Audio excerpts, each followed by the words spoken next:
Well, I'm very excited about our next guest. His name is Pat Brown. He's the CEO and founder of Impossible Foods, a company that is at the forefront of making nutritious, delicious meat and dairy products from plants to satisfy meat eaters and address environmental impact of animal farming. So please welcome Pat. I was a biomedical researcher, a professor at the medical school at Stanford, but I had a sabbatical that I used to try to pick the most important problem in the world that I could contribute to solving. I realized that the problem was the catastrophic environmental impact of the use of animals as a food technology. Nobody is seriously trying to solve this problem. And as a biochemist, I thought, okay, actually, that's a problem I can solve. Our mission is to completely replace animals in the food system by 2035. And you laugh, but we are absolutely serious about it. And I think it's doable. And I'll just say, better technology wins in the market. It has become increasingly hard to ignore that our factory-farmed, meat-centric diet is bad for us in numerous ways. Industrial meat production, especially beef, contributes 14.5% of global greenhouse gas emissions, making it a top contributor to climate change. The United Nations IPCC report on climate change identified that shifting our diets away from meat to plant-based menus has the power to help us fight climate change by drastically cutting our greenhouse gas emissions. In our last episode, part 1 on this topic, we looked at one possible solution: plant-based meats. We examined what's in products like Impossible Burgers and Beyond Meat. Are these ultra-processed products actually good for us? And if they rely on GMO soy crops or monocrop peas, are they the best solution to our industrial agriculture problems? In this episode, we tackle the very important question, are they even on track to replace industrially produced meat? Or are they just a new revenue stream for tech investors and large meat conglomerates? We also cover how they taste and other options for what we could be eating instead of an ultra-processed fast food product. I'm Jerusha Klemperer, and this is What You're Eating, a foodprint project. We aim to help you understand how your food gets to your plate and to see the full impact of the food system on animals, planet, and people. We uncover the problems with the industrial food system and offer examples of more sustainable practices, as well as practical advice for how you can help support a better system through the food that you buy and the system changes you push for. In terms of trying to address the industrial animal agriculture problems, is this the answer? I would say no. This is more of a distraction. In our last episode, we spoke to toxicologist, food systems expert, and Foodprint's chief science advisor, Dr. Urvashi Rangan, about her many concerns with these ultra-processed meat alternatives. It doesn't actually deal with the system. It doesn't actually do anything to remedy the industrial animal ag complex. And it hasn't changed meat consumption in this country. And so what is the goal? Is it to get vegans to eat this if they're not? Or is it to get meat eaters to supplant their meat consumption with this product? Either way, it doesn't seem to be doing much to change the problems it purports to actually address. And that's problematic, I think. And we could be spending all of this money and resource instead of producing ultra-processed foods into actually making our agricultural system better and promoting things like regenerative agriculture. You know, a lot of these products come from monocultured ingredients, and monoculture, just planting tracts of one crop, we know is bad for the land. It's bad for the soil. You can't promote biodiversity. You can't promote ecological diversity in those types of systems. We know that those systems simply are not in the long term best for the land, best for the crops, best for the soil biology, and not really for us either. So these products in general tend to prop up industrial agriculture practices, even if they're non-GMO or organic. It doesn't quite get you over the hump of it turning into a great product that is good for us. Can't these new products, these alternative products, can't they end factory farming once and for all? And shouldn't we be psyched about that? And if you hang out with me or the people I hang out with who are really focused on taking on what's wrong in animal agriculture, will probably surprise you when we don't get super excited and say automatically yes. That was Patty Lavera, an expert on food policy and food systems issues. This question of how best to reduce the number of animals suffering in our factory farm system and also contributing to catastrophic amounts of greenhouse gas emissions is one that there's a lot of disagreement about, both within the animal welfare community and also the community of people committed to slowing climate change. So much so that when a prominent vegan and New York Times opinion columnist, Ezra Klein, called for government investment in these meat alternatives as a moonshot for fighting climate change, there was not unanimous agreement that this was a great way for the government to be spending its money when it comes to fixing the food system. I think it's a false presentation that you have those products or you have factory farms, and those are our two options. There's not a bigger critic of the way we raise most animals in this country than I am. I do not like industrialized animal production. Having said that, I don't think that's the only way to raise animals. Raising animals a much better way, in a way that's integrated with, sustainable farming and also crops and not confining animals. Like, I'm way more interested in that than just coming up with kind of very processed, kind of typical, very consolidated supply chains bringing you, a processed alternative that doesn't really change the farm and food system. And so it sounds like when you're building a product that is made with these component parts, which are monocropped, Roundup doused crops to make these ultra processed meat alternatives, you're reinforcing an existing system. Like, people might feel like, oh, I'm really upending the system by eating this instead of a burger, but it sounds like you're really not. Again, it depends. I mean, if they were sourcing organic, raw ingredient, raw materials, those are not allowed to be produced with a Roundup or a synthetic fertilizer. They have a lot more rules. Some of these companies are, some are not. So that's still on you as a consumer to be like, what system am I supporting? But yeah, I mean, acres and acres and acres of soybeans to replace factory farms is kind of a half-assed improvement, right? It's not the improvement we could have if we had a more radical rethinking of, livestock, less of them, let's be clear, but, livestock in pastures on farms that do other things because it's a more diversified system. But that's a bigger shift. That's a much bigger transformation than just, we're, more acres of soy that then go into the processing plant to make the components where we synthesize this meat replacement. Also, people could eat some beans. Like, those are plants. Instead, we get a new product category, the so-called plant-based burger, or the larger category, plant-based meat. And there is a lot of money to be made. I will say that the investment of this product category did largely come from Silicon Valley. And it's bizarre because Silicon Valley doesn't normally get very involved in food. Investors are really interested in seeing patented tech. Now, traditionally, you wouldn't necessarily patent food like a potato or a loaf of bread.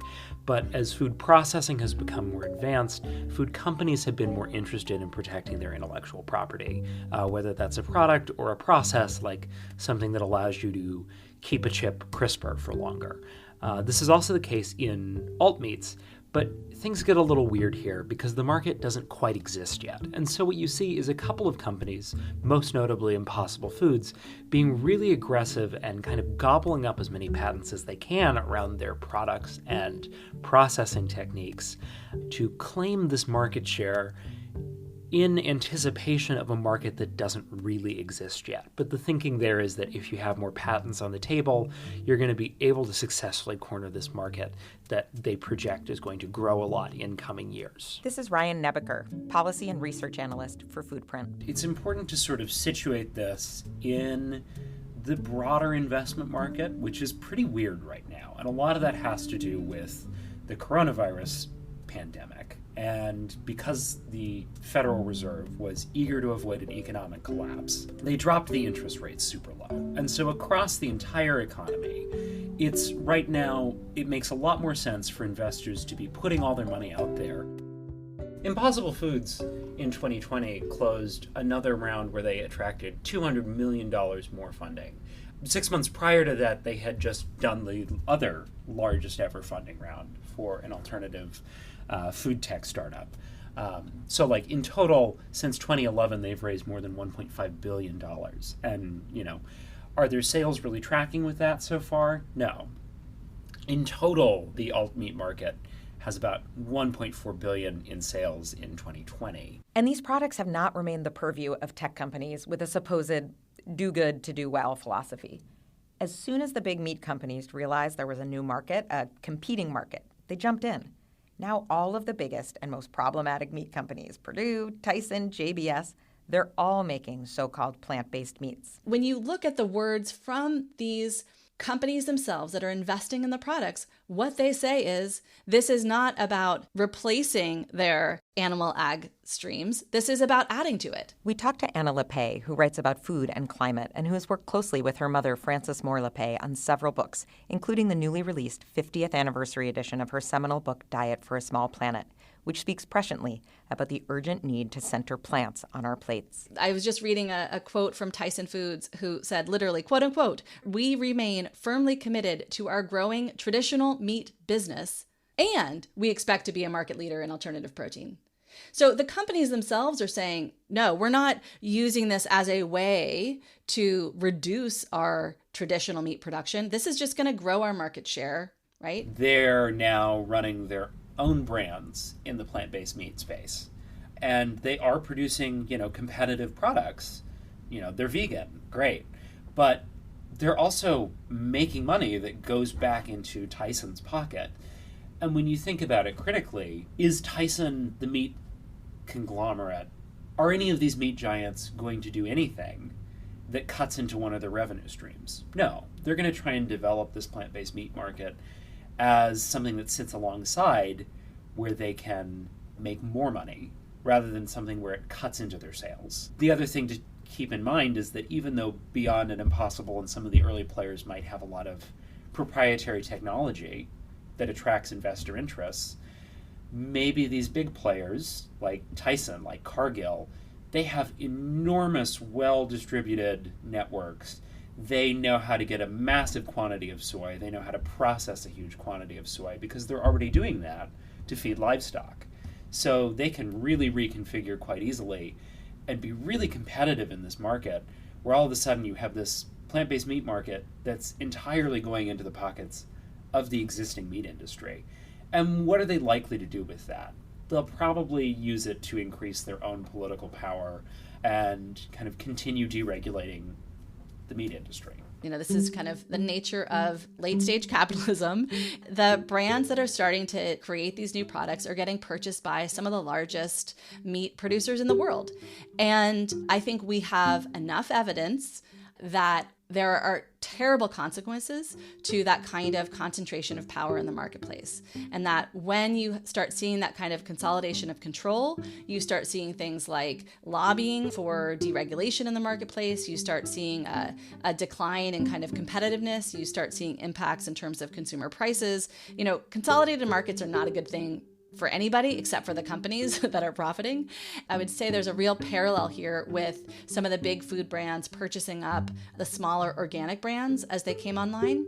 And so what have we seen over the course of the past, say, 20 years as small organic food companies have been purchased by bigger companies that have mixed portfolio, organic and otherwise? We have seen those now parent companies be completely content with keeping organic as a niche market and actually actively lobbying against the kinds of policies that would make it easier, say, for farmers to transition or make organic markets grow. Those companies are perfectly fine charging a huge markup for organic, keeping it as just a niche part of their market portfolio, and continuing to plow ahead with pesticide-laden food. And I don't see any reason why we wouldn't see the same thing with these huge meat companies purchasing these alt-based companies and continuing again to see them as a niche market that they can add on to their main profit center, which continues to be animal agriculture. And as long as those companies are purchasing up those alternative meat companies, they have very little incentive to regulate themselves more extensively when it comes to their industrial animal ag production. I would add on to the very companies that are moving into this marketplace, particularly in the wake of this pandemic. These are some of the worst corporate players in the marketplace. The other thing to think about is that most of these large companies are playing an international game. It's similar to what we've seen in dairy, where U.S. consumers are less interested in drinking milk. And what has the dairy industry done about that? Well, they're selling less milk, less fluid milk in the United States. But they've successfully marketed their way into all of us eating more cheese in the United States. And we are now exporting way more dairy products than we ever used to, especially dry milk to places like Asia. So when we think about, like, if the meat industry in the United States gets threatened or their sales trajectories change because of these plant-based products, they will probably just rejigger everything so that they are still making and selling as much meat abroad as they are here. They've already been working on changing international habits to accommodate far more meat than is traditionally consumed in a lot of places. I think part of the reason that the meat industry is so successful because the fast food industry is so successful. And the fast food industry is so successful because they're not just selling food, they are selling a convenient component of lifestyle that just says, you don't have to worry about this.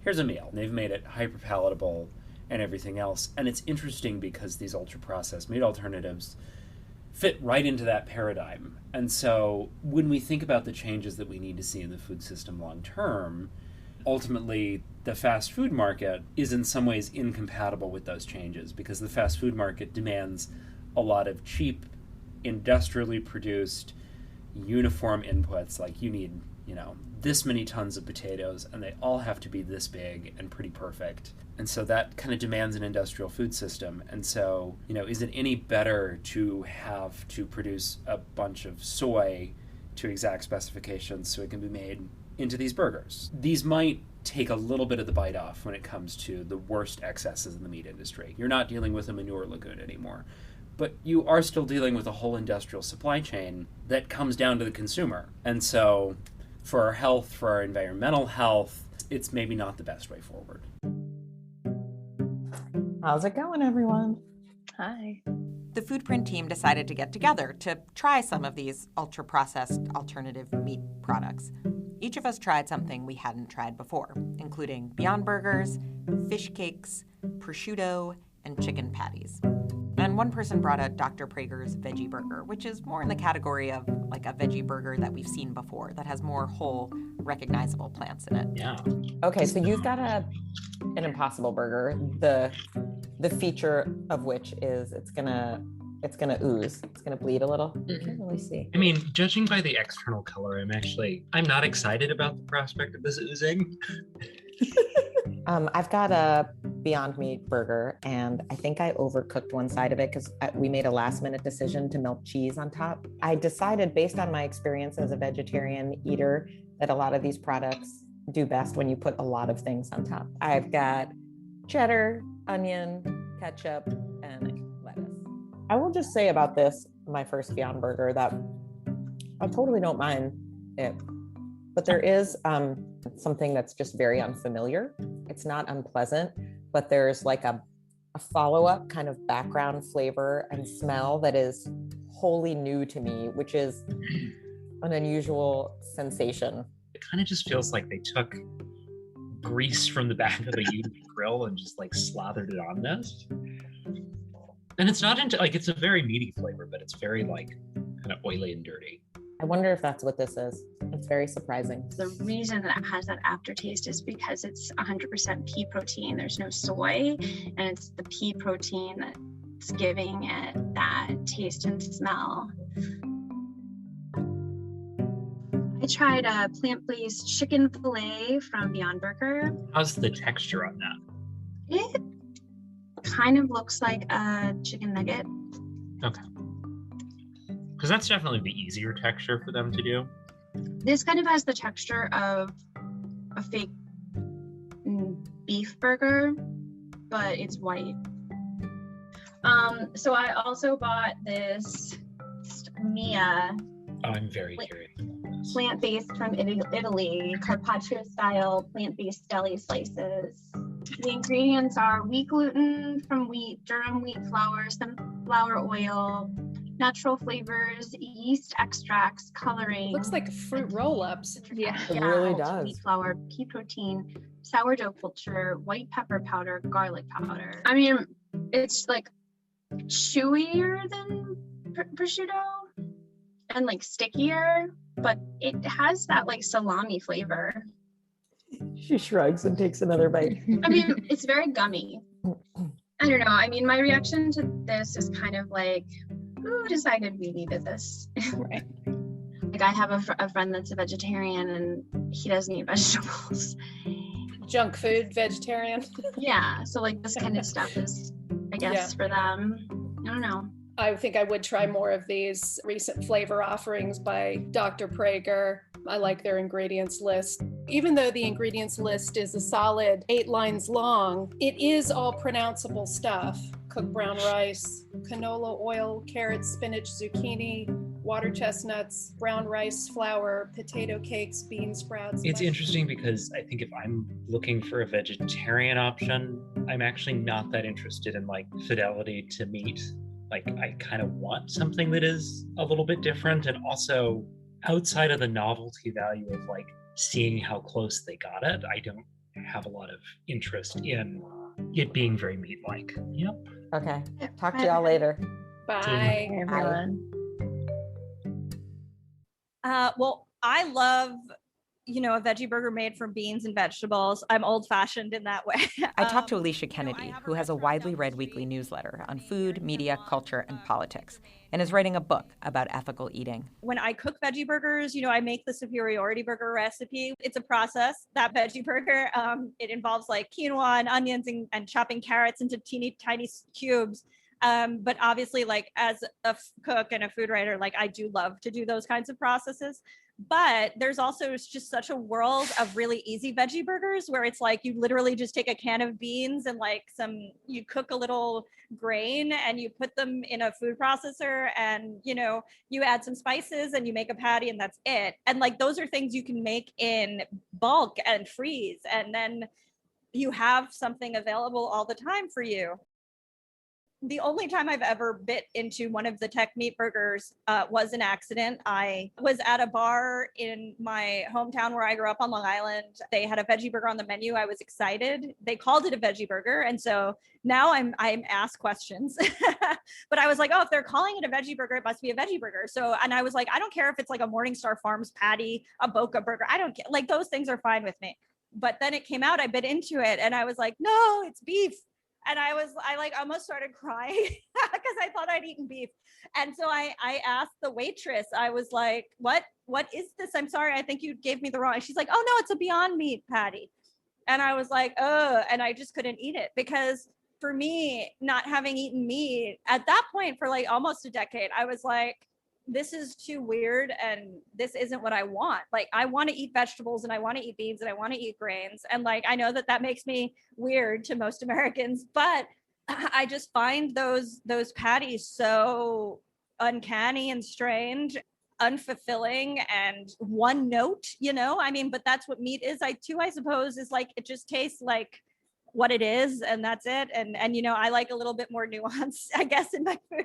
Well, I've grown so accustomed to veggie burgers where it's like, okay, like I'm getting a real melange of spices and flavors and everything. And like a veggie burger can really be whatever you want it to be. So why aren't we just pushing black bean burgers, working really hard to make excellent plant-based burgers made from sustainably raised beans and grains? Resistance to black bean burgers or other more traditional veggie patties, even the fairly processed options like Boca burgers, Gardein, that a lot of vegetarians are familiar with, comes from this idea that people are really resistant to change and that it's important to meet them where their tastes are.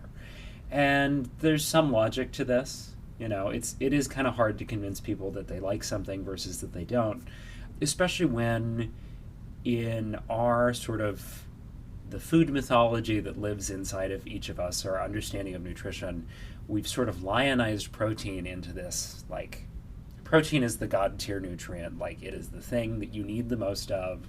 And a lot of people are confused about, do beans even have protein? Are they just carbs or all these other things? And a lot of that is successful manipulation from the meat industry. So there is just this perception that meat is the most efficient way to get things. And if you're not eating meat, you need to be eating an isolated protein source, and that, just a bean isn't going to cut it. And obviously we know from the billions of vegetarians worldwide that that's not the case. Most people survive mostly on legume proteins and other proteins. But the other kind of critical problem with this is just the fact that you want to meet people where they're at, sure, but also we should recognize that our tastes for things like hamburgers and bacon and all of these meats are just as engineered as anything else. They can and should be reversible. We eat so much meat in part because of some really successful marketing campaigns, largely in the 20th century. This left me wondering about some kind of middle path. Is there something in between an Impossible Burger and a black bean burger? Something that could appeal to meat lovers trying to do better, to convert them away from some or all of their climate change-inducing, beef-laden meals. Something better than an old-school Boca burger. This led me to Cale Walsh. Hello. Hey, what's up, guys? How you doing? Oh, pretty good. Just I got away from the kitchen. That's always an achievement. Cale, and that's his real first name, and his sister Aubrey run the Herbivorous Butcher in Minneapolis. And we're a full-service vegan butcher shop in the heart of Northeast Minneapolis. We've been making vegan meats and cheeses in-house in extraordinarily small batches since 2014 now. I visited there in pre-pandemic days and was amazed at how much like a butcher shop it looked, with cases of meat-like products on trays. I asked him what his products are made of, and he explained that they're all made from vital wheat gluten, which is a very high-protein wheat flour that he and his sister started working with in the beginning simply because it was widely available. He then explained, and I'm bummed the audio was not better so you could hear it straight from him, that he wishes they had a magic machine that turned pea protein into a block of chicken. But what they have instead are mixers, like big commercial stand mixers that you use for making bread, and that they mix the wheat gluten until protein strands form. And after that, it's all about shaping and flavorings. Pretty low-tech stuff. One of the things that obviously strikes me about these larger companies is this grand vision, right? Which you need to do something on that scale. Like, we're going to eradicate animal agriculture. We're going to reverse climate change. We're going to all of these kinds of things. Do you and your sister approach your business with a vision for any kind of systemic change? Is it more grounded in creating viable and delicious alternatives for vegans? What motivates you all in that way? When we started the business, we wanted to save the world. We thought we could have enough of these butcher shops all around the world that it would end animal agriculture, and we could try to fix climate change. And I'll tell you, those are still our goals. But we've grown a bit of realism through the years, and we see the things we can do within our means. Having stores in every city around the world is just not going to happen. We've tried doing lots of things. We've tried expanding a lot, and we definitely will still expand in the future. But we learned that we won't save the world by ourselves. Even if we change the mind of one person, that maybe I can, switch over to a plant-based diet, then it's all worth it for me. Yeah, we still want to save the world, but we're just more realistic about our goals now. I asked Patty Lavera about another option, the good regeneratively raised burger. Why can't that be more available and accessible for people who want to opt out of that factory-farmed meat system, but still eat a burger? It shouldn't be so hard. Like, why is it so hard? Why do you have to be some advanced consumer, either of, advanced because of means, right? Because you have a lot of money to spend, or advanced because of information, or advanced because of time that you have to go seek this stuff out. It shouldn't be this hard to buy food that is checking all the boxes we need it to check in terms of like being good for the climate and being good for the farmer and the animal. So from my perspective, I always go first to policy. The system, the economic system, which, let's be clear, the economic system that farmers participate in is a result of farm policy. that system is not built for these types of producers, and they shouldn't have to work this hard to do what they do. But when you talk to them, it is just a struggle at every step because the system is built for others. It is built for like commodity, industrial style. When you talk about how you raise animals, it's just like every step of the infrastructure that like other farms get to use often doesn't work for these producers. And that is not just because they're a tiny number. It's because the policy is written by the big guys. So I think we have to tackle that policy system to make space so you don't have to be such an overachiever to farm this way. we should change the rules so it's just not so unusual and it shouldn't be as hard to farm this way. Looking at the swath of 50 years from the original Diet for Small Planet to the 50th anniversary edition today, my mother and I talk a lot about the need to hold the both and of our collective moment, that things are both so much worse than she ever could have predicted. I mean, who knew about climate change? Well, Exxon maybe did, but the everyday American didn't know about climate change in 1971, right? So things are so much worse. We're going through this global pandemic, which of course has only made things even more staggeringly challenging.